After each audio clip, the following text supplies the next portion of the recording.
I'm a French-Italian educated lawyer. I was born and raised in near and in Monaco, Monte Carlo. This was really a life-changing experience for me, an experience that I had when I was still at the university. I had the chance there to go to Lebanon. It was ISIS times because I've been fortunate enough to be a volunteer in the organization of the Monaco Grand Prix. Right. For many years now I've been doing this. Hello friends, so today I want to take you to meet a very good friend of mine who's also a colleague of mine, another international lawyer with a very unique background and a very peculiar passion. We'll discover him in a second, but for those who don't know me, my name is Federich. I'm an international lawyer based in Brussels, Belgium, and in my channel I share insights about lawyering, professional growth and personal development with the goal to help as many people as possible. Now let's go and meet Ludovic and see what he has to say. Check it out. Okay, let's see if he's there. Hi, come in. Hello, hello, Hey, hello. Federich. How are you? You were not expecting me, right? Surprise, surprise. Not at all. Can we get in? Yes, of course. So we set up the camera and then we start a chat with Ludovic. Take a seat, yes. And here we are, Ludo. Thank you very much for having us here. Thanks for having me, Federich. Yes, indeed, you are one of the first guests of in my YouTube channel. And so, as a fan of your channel, actually. Thank you very much. Subscribe to it. I'm very honored to be here. Tell us something about you, about yourself, and what led you here in Brussels and working as an international lawyer in Brussels. So, what led me here, or who am I? That's a good question. Who are you first? Who am I? I'm a French-Italian lawyer working now in DG competition. As a matter of fact, I am one of your former colleagues, and that's how we met. And good friends. And good friends now. Actually, it's true. Most importantly, actually, good friends. Thanks. So, as I said, I'm a French-Italian educated lawyer, specialized in competition law and state aid. I was born and raised in or near and in Monaco, Monte Carlo, where I grew up. We can tell by your family. We can say something more later, maybe. Exactly. We can touch upon that subject a bit later. And I studied most part of my most part of my education background was made in France. I studied in Sciences Po for 5 years, and then I had the pleasure to move to Bruges for a year at the College of Europe, right? Exactly, and then back in France to finish my bar exam, actually to take and finish my bar education. So you qualified in France. Exactly, I'm now a qualified There's a lawyer certificate over there. We can show it later. And yeah, after a very short experience at the French Ministry of Economy and Finance, I had the pleasure and the chance to move to DG competition. So from Bruges to Brussels, it was not. Well, there was a pause in between, back to Paris, but it was not a long ride. But is there something that inspired you or motivated you to come to Brussels, like something that helped you understand your path and which drove you to Brussels in a way? Yes and no. Yes and no. I would say the game changer for me was when I did my Blue Book traineeship at the European Commission in the legal service. This was really a life-changing experience for me. I mean, this was during tough times. It was COVID time, so was a bit peculiar as an experience. I did not enjoy the full, package of a typical Blue Book trainee in Brussels. Mostly. So yes, almost exclusively from home. But this really drove my interest to join the Commission, because before that, even having studied European law and even having studied at the College of Europe, I was not entirely sure I would want to come to Brussels and work for the Commission, and that experience really made me switch to. That's interesting, because you have a very peculiar history of life. I mean, you are French-Italian, and you grew up in a place which is also kind of a melting pot, right? Monaco, Monte Carlo. Exactly. In some ways, it's not too far from Brussels, although quite far in other ways. But well, far or different, because it's not part of the EU. So that's quite peculiar indeed, but quite close in terms of mix of cultures that you can find there even at school. I mean. I would probably compare it to going to a European school here in Brussels or elsewhere actually, where most of my friends were Italian, French, sometimes German, Russian, coming from the Middle East, very diverse. So that's what I thought, because you did school in French, right? I did school in French. And you used to speak Italian at home. Yes, at home, yes. And also. then you both languages actually. Both languages at home. Yeah. And that is also what makes you like a bit more peculiar in. I mean, not so much in Brussels, because not so much in Brussels. I have the feeling that actually many people are binational or at least bilingual. At the very least, I would say. But for sure, it's a part of my personality that is a distinctive part, I would say. Yeah. This combination of and that's funny, Italian because then you work in English. We speak English. Then I work in English. Sometimes I even work in Spanish that I learned back in school as well. So it's very interesting. Speaking those two languages actually allowed me to develop some skills. Of course, transversal skills and. Or even to learn new languages. It facilitates a lot. Of course. Did you ever feel that this specific background, cultural and family background you had, was some sort of a added value or like an advantage to you when you moved abroad and when you ended up in a context like the Brussels one? The fact that, for instance, you are French and Italian native speaker, and of course, I mean, you can speak more easily with people speaking different languages. Of course, you work in English and you speak in English most of the times. But did you feel that was an advantage for you growing? It's true. I mean, at least unconsciously, it was an advantage because it eases the way you approach people, the way you integrate, the way you actually you adapt and match with a new environment. New environment. Yeah. So. For that, indeed, but I would say that really what helped me most to then go abroad and adapt quickly to new environments, new challenges, new people was an experience that I had when I was still at the university, and I had the chance there to go to Lebanon. To live in Beirut for a full year. This was ISIS times, but not. It was before the explosion, before the situation really escalated as it did lately. So, and this was really a tough experience at the beginning because it was my first time abroad. I mean, really abroad. I would say outside of the EU and even outside of my parents' range radar. How old were you? I was 20, just turned 20, so quite young. And then there was you studied law in Lebanon, yeah? Not really. Actually, I worked for an investment banking firm. So no, because at the time, or as a trainee, I guess. As a trainee in investment banking. Okay. Because at the time I was not entirely sure I would pursue a legal career. So that shows that any type of experience, any type of background can be useful. my educational background is really built on, I would say, different set of experiences. Different sets, and actually on eliminating things I did not feel were really the things I wanted to do. So I had many ideas. When I was really young, I wanted to be an engineer, and then by doing some traineeships, very short traineeships, even at high school, I discovered that this would not be something really for me. Then I came across political science, Middle Eastern studies. That's what led me to Beirut. Yeah. But then again, I was not sure I would want to work for NGOs or for in diplomacy.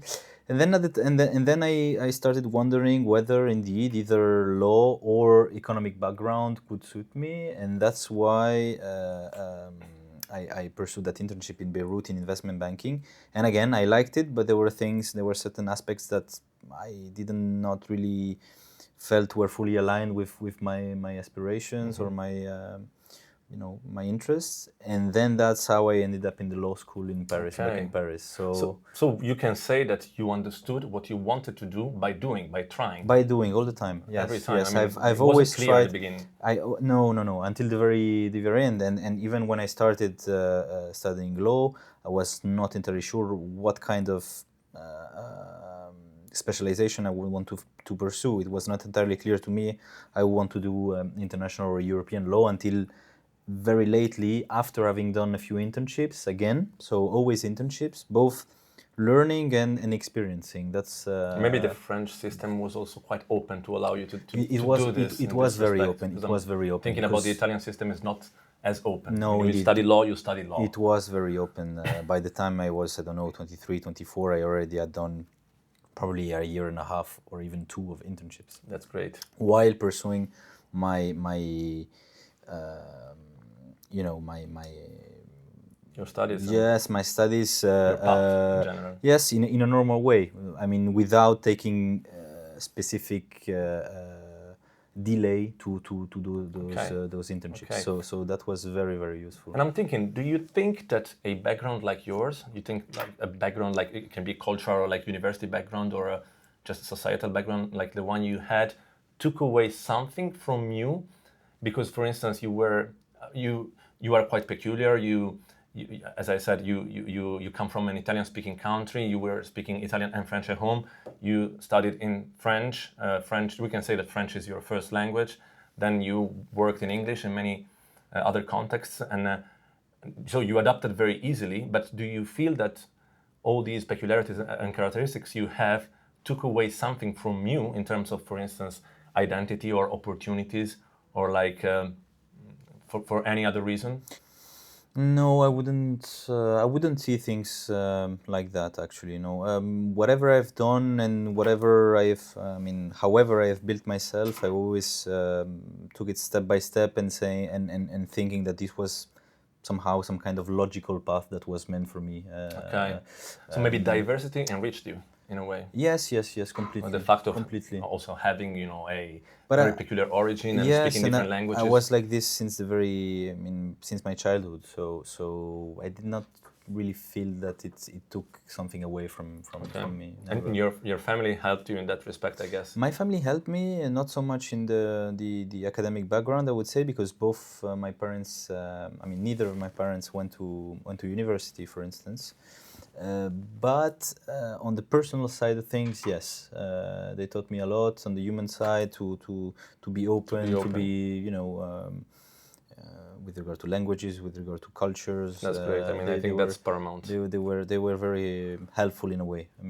Even unconsciously, and then they pushed me a lot through at school actually to do some training, some language trainings in England, for instance, for a few years during summer, summer schools, and then to spend time in Italy, spend time in France, try to balance both things, try to absorb as much as possible from different cultures. My parents, they come from different places in Italy. My mother much more from the north of Italy, and my father from Sicily.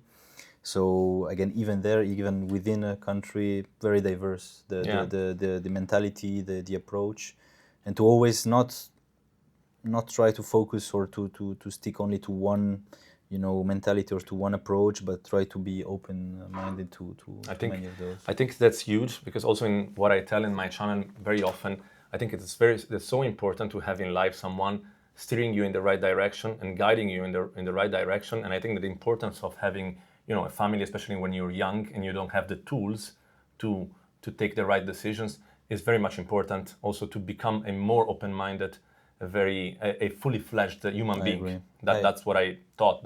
Okay. Something that I was very curious about is, because you are basically native speaker in 2 different languages.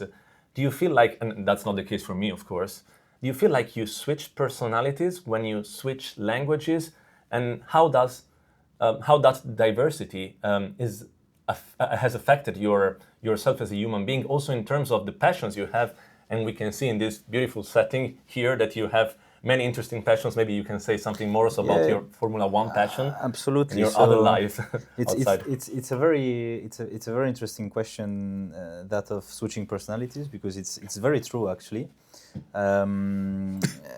Switching from French to Italian is not only a difference in tone, in the way the vocabulary used, in the way you speak, but also you switch. Yeah, I kind of switch Way of personality. thinking. Yeah, way of thinking. Behaving. Try behavior. Very different. Gestures. I always try to take the best of both worlds, I would say. And for instance, when I speak in French or when I explain something in French, I feel that I'm much calmer, much following a better structure, which says a lot In about. Italian, it's much more messy, maybe. Well, Italian is much more spontaneous, I would say. Much more No, spontaneous. Okay, so yes, a bit less, a bit more instinctive, and Do you feel more Italian or French? If I have to ask you right away. I could not say, I could not pick up one over the other. You have actually, both. I have both, 50-50. and it is really a chance, and I really see that as both equally giving me something. As I said, France gave me my education. They gave me some kind of structure. Actually my legal education was made in France, but then Italy gives me a lot on other side of my personality. Maybe less work related, but more with regard to personal interests. I mean, from Italy, two things that I really have in my blood is. I mean, first one is passion for Formula One, a Ferrari fan. We can tell. Second one is a passion for football, for the You're a big Inter fan. Inter fan, and actually we. By the way, today there's a big day for Inter fans. Exactly, Wow. exactly. It's a big day because we managed to kick out Barcelona. The Champions League semi-final, crazy match. Out of a crazy yesterday. game. So yes, this really is something Italian. This passion, I would say, for sport. This engagement in sport. This grinta, as we say. How did you get so close to Formula One? Because you also attend So- as a part of the staff, big events like the Monte Carlo Grand Prix and other Formula One events. So as you will notice in my office, there's a picture of me being 4 or 5 years old, where I was already at the circuit, and of course having grown up in Monaco, where it's a place where a Grand Prix happens every year. It's gonna be in 2 weeks, right? You're gonna be there. It is going. Yeah, it's going to be very soon. Actually, it will be the 82nd or 83rd edition. So Wow. it predates me for a lot actually. But yes, this passion comes from my father, who's a mechanic and who basically took me to the race every year whenever he could, and then I developed both a link to that sport, and also it was a way for me to develop a link with my father, although we are very different now in terms of career path followed. But it was always a way for me to connect with my father, and actually, as a matter of fact, also my mother is quite passionate about Formula One. So it's a family story, I would say. That's very interesting. You were one of the very few people that I know that's very much into this passion. Yeah, actually, of Formula One. It's not only a passion now, because I've been fortunate enough to be a volunteer and a helper in the organization of the Monaco Grand Prix. You do it every year, right? For many years now, I've been doing this. It's really just a week. A week where I fly there and I work. I help the organizer, which is the Automobile Club de Monaco, in conjunction with the Fédération Internationale de l'Automobile and Formula One as an entity. And this was really an enriching experience. Besides the race, besides hanging out with drivers, with Formula One drivers, I've seen some Instagram posts and this is stuff, this is quite cool. This is nice indeed, but I see it more as a way to really again diversify my experience, my life, my personality. I do things that are completely different from what I do here at the European Commission. It's not legal stuff at all. It's more communication side. And then I have the pleasure to work with photographers, with journalists, with cameramen, with Netflix, etc. So it's really different, and the kind of people you meet appeared there, in a Netflix documentary, right? Yes, very very quickly. Okay. I would not say it's a major appearance, but still. But do you see any parallel between your work, what you do as an international lawyer, European Union lawyer, and your passions, your different interests, including the Formula One interests? So in a way, yes, because Formula One is really about competition, and what I do as my legal specialization is about competition law, and it's of course it's not entirely the same, but I think the common point, the common side is that when you work to enforce competition law, it means that you're giving the opportunities to undertakings, whichever they are, in whichever sector they are, to compete on fair terms, actually, to ensure a level playing field. And then it's competition. You believe also in the power of competition to innovate, to dominate sometimes. Also, when it's on merit, actually, it's part of competition. And Formula One is really 100% about competition. It's about hundreds or thousands of people working together to build one specific item, which is a car, actually, and ultimately driven by a driver, and to compete against other teams, and on the merits try to win the race. And winning the race means being the fastest, means being the most reliable, actually. So sometimes the luckiest as well. What's the best car at the moment? Best Formula One car? So best Formula One car is undoubtedly McLaren. Norris? The orange papaya. No, this is an old picture, actually. It's Fernando Alonso. A few years ago, when the car was not working. Again, it's a good illustration of things that you have plenty of pictures. I will show them in the video. Can turn around. Yes. I will show them a bit. Yes. This is a picture. Actually, I'm very lucky because I made a lot of friends among photographers who are really artists and who really have skills that I do not possess, and sometimes they greet me with their art, actually, with their product. And this is a friend of mine, Gabriele. Been signed? It's his signature, actually. Yeah, 2018. And then above is a fantastic picture. Lovely picture from Vladimir Reis. Who's that driver there? Is Daniel Ricciardo. So Vladimir Reis. You also have stuff from Charles Leclerc here. Yes, a bit every driver, actually. Vettel, I see there. Yes, Verstappen, Leclerc. Yes, indeed. So that leads me to the next question. What would you have done in your life if you weren't working as an international lawyer, as a European Union lawyer? Well, probably I would have worked in the Formula One industry. Yes. Okay. I feel like you belong there. Yeah, there's a sense of a feeling of belonging, actually. Yeah, and to that environment, it really excites me. It really drives me. I follow it all the time.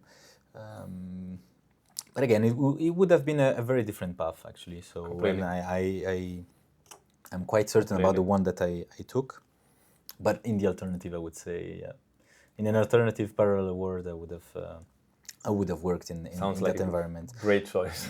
Don't know exactly in which position, but who knows? Maybe a driver. Yeah, I'm too car sick. Would I be invited to your GPs and Grand Prix? Well, if you hit the 1,000 subscribers, hopefully sign up to your channel. You'll be invited. Okay, maybe even one of your we record another video in Monaco, in Monte Carlo. Sooner or later, we can do it. You're most welcome to come anytime. That would be great to do it. Ludo, I have a last question for you. Do you have any advice for people? Many people in my channel, they watch this. They watch my content because they want possibly to take this type of career, becoming an international lawyer or like European Union lawyer, possibly. Do you have any advice for someone wanting to take that specific career path, or possibly wanting to take a completely diverse career path, like the one that you may have taken, like working, for instance, in the Formula One industry? Any type of advice you feel like sharing? I think it all goes down to experience. I can speak for myself, actually. If I had an advice to give to become an international lawyer, is to experience different sectors of law, actually, but also different legal you know, Aspects? Or yeah, not fields? even legal cultures actually. Legal cultures, yeah, If I speak that's for a very good myself, point. actually, I not I mean I studied while I was in Lebanon. I did also some legal work, which was very interesting to see the approach there in the Middle East. When I was back in Paris, I did a very interesting internship in what was called at the time an Iberian desk, so focusing on Latin America and Spain and Portugal. So Helping. you got to understand different approaches. Yes, exactly. Different approaches to law, different legal frameworks, actually. French law is not the same as Italian law, it's not the same as Spanish law, it's not the same as law in the Middle East, for instance. To see the way, you know, contracts or the way laws, legislation is drafted. This is very interesting, and I think it's very enriching because once you get to be an international lawyer, wherever you work, if it's for the EU, it's for an NGO, it's for a law firm, actually you're already acquainted with different logics, and you can immediately think outside the box and really immediately relate actually to what you read, to what you understand, to what you need to explain to a client, you need to explain to your boss, you need to, you know, it's I think it eases things a lot, and also experience leads you to understand whether you really like this or not. Of course. Because being an international lawyer, of course, is not a must. You can very well be just focusing on one legal framework and working under French law, Italian law, whatever, specialize in a very niche sector.